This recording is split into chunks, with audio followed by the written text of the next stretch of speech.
Telly and I are joined by Hao Hong, who is Managing Partner, Chief Investment Officer at Lotus Asset Management. Hao Hong, good to have you on the show as always. Exports to the US dropped 22% on year in July. Shipments to ASEAN, Europe, Africa, LATAM all rose sharply. How sustainable is this diversification? Is it enough to offset lost ground with the US markets?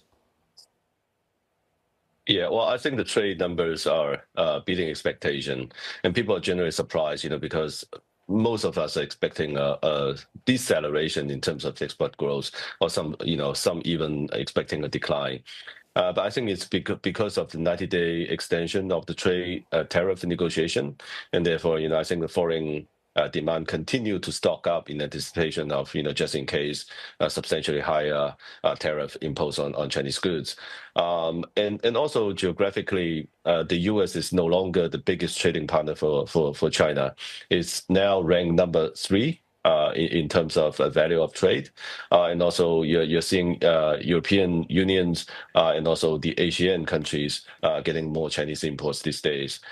So the geographic mix has been shifting, and one shouldn't be too surprised to see the mix continue to shift towards Europe and also towards the Asian countries. Going back to China, at the same time, China's official PMI suggesting a slowdown in manufacturing, and yet we're seeing services activities accelerating. Export numbers are up, particularly to Southeast Asia. How should we be interpreting this divergence? Yeah, well, I would say that, the import numbers are up doesn't necessarily mean that the domestic demand is up. It's because the Chinese imports is mostly service in terms of, for example, software royalties, IT services, and all that. It has very little to do with stable consumptions. So I think as a result, the imports are up. I think as part of China's efforts to sort of counter the international criticism that China is not importing enough from the international communities. So I think for China, it's also good to import high value IT services and softwares and all that. In terms of geographically mixture, because over the past couple of years, China has been building factories in many of the Asian countries. Nowadays, many of the countries in Asia can buy very cheap and well-made Chinese EVs. Right? So this trend is continuing. And it's very similar to Japan in the 80s and 90s, where the Japanese companies have a saturated domestic demand, and then they start to export and extend overseas. And I think China is by and large following that kind of strategy to expand overseas. So how? Some say persistent deflation, weak private consumption, all of that still remains a real concern. So in your opinion, what sort of policies would you recommend to perhaps reignite household spending to counteract some of these deflationary pressures? Yeah, well, we've seen some policies rolled out already. For example, now we're giving newborns 3,600 yuan a year per family for the first 3 years. And also, I think the government is going to roll out free education for preschool kids as well. And hopefully, the social security side, the government can do more for the Chinese people. All in all, we're seeing policies being rolled out to stimulate or, to sort of help consumption.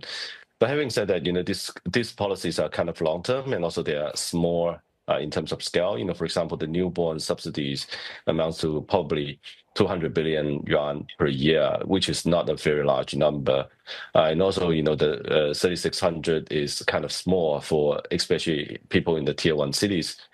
So I think, in the first half of the year, the Chinese government rolled out national subsidies for electronic consumptions and also EV purchases as well. So in the first half of the year, consumption actually held up better than expected. But I think the national subsidy is largely gone by now, largely spent. So going into the second half of the year, hopefully we're going to see some more subsidies to help Chinese households. How the temporary tariff truce with the US seems to be propping up exports ahead of its August 12th expiry date. How critical is it then for China and the US to actually formalize this deal?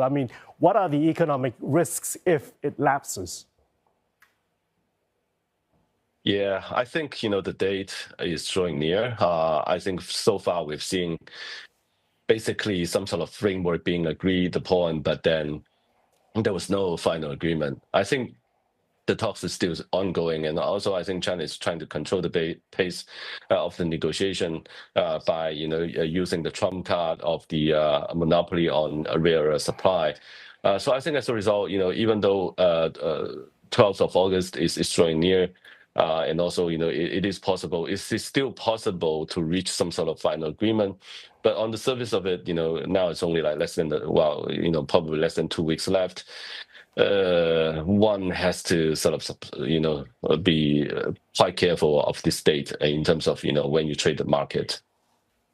Right, and how U.S. pressure on China to halt imports of Russian, Iranian oil seems like that's intensifying amid the 100% tariff threats. So how do you think energy security, geopolitical strategy, all of that is going to be factoring into China's trade policy calculus? Yeah, I think China is one of the biggest buyer of Russian oil and also Iranian oil as well. It has been, trading with those nations for a long time now.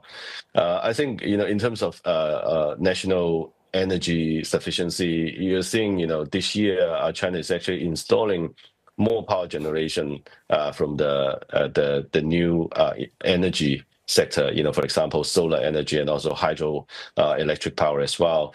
So I think as a result, China as a country is actually rapidly electrifying, right? So the country's dependent on fossil fuel is decreasing to less than 50% now.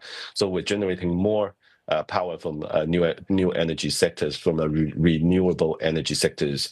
So I think as a result, China is more independent in terms of energy than before. But then at the same time, we still need the fossil fuels, especially cheap fossil fuels, to sustain economic growth. After all, we're talking about 130 trillion yuan GDP worth of economy, and also we're talking about 1.3 billion people living in this country.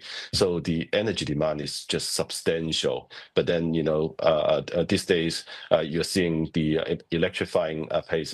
Sharing some great insights there. Hao Hong, Managing Partner and CIO, Lotus Asset Management. And of course, Roland will be back with us with more business updates after this short little break that we are going on. Coming up next on East Asia Tonight, Toyota's profit in June hits the brakes, and we'll tell you by how much. Also, another set of earnings, this time from SoftBank.